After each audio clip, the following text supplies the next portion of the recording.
Push-pull nk'uko wari ubivuze ni uburyo dukoresha mu kurwanya indwara n'ibyonnyi, aho dukoresha ibigori nk'igihingwa cy'ibanze cyahinzwe mu murima, tukakivanga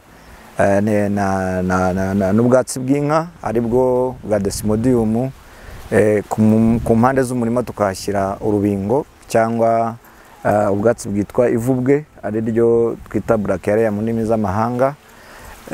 Ubwo buryo bwose rero bugafasha mu kugira ngo tube twarwanya nkongwa mu murima, yaba nkongwa isanzwe cyangwa yaje itwa nkongwa idasanzwe. Uburyo bwa push-pull uburyo bukora ni uburyo bw'imiterere karemano y'ibyo bihingwa navuze haruguru, aho Desmodium dutera hagati mu bigori ifasha mu kunukira nkongwa. Iyo nkongwa rero yari yaje mu bigori ikavamo ikajya inyuma ku murima aho isanga hari urubingo cyangwa ivubwe.